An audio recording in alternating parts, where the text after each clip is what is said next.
Good morning and welcome once again to your Renewed Faith devotions as we're looking and reflecting on the great influences of our faith.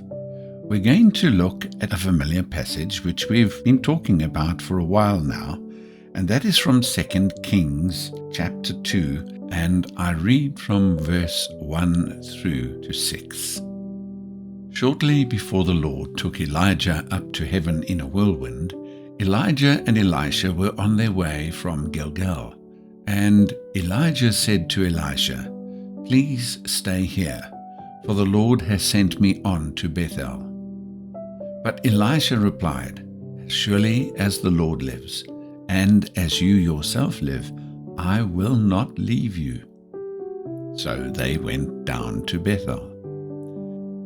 Then the sons of the prophets at Bethel came out to Elisha and said, "Do you know that the Lord will take your master away from you today?" "Yes, I know," he replied. "Do not speak of it." And Elijah said to Elisha, "Please stay here, for the Lord has sent me on to Jericho." But Elisha replied, "As surely as the Lord lives, and as you yourself live, I will not leave you." So they went to Jericho.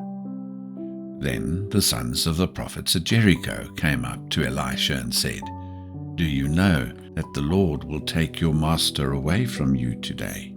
"Yes, I know," he replied. "Do not speak of it." And Elijah said to Elisha, "Please stay here, for the Lord has sent me on to the Jordan." But Elisha replied, "As surely as the Lord lives, and as you yourself live, I will not leave you." So the two of them went on. I want to ask a question. Was Elisha disobedient in refusing to remain behind when his master asked him to? There are some who think so.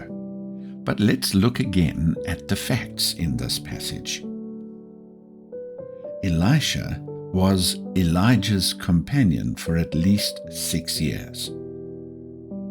During that time, he had learned to discern the true wishes and desires that lay behind his master's words. Surely he would have been able to distinguish between a test and a command by the very inflection of his master's voice. Elijah's words were a test, not a command. That Elijah was pleased by Elisha's refusal to remain behind is quite clear.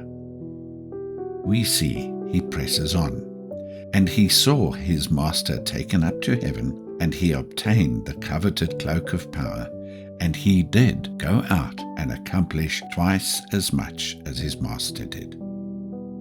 Now let's think about this.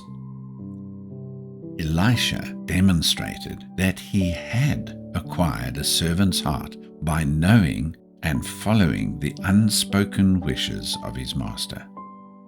Without that quality, no one can effectively serve as God's representative here on earth. So, I encourage you, ask God to help you cultivate a servant's heart.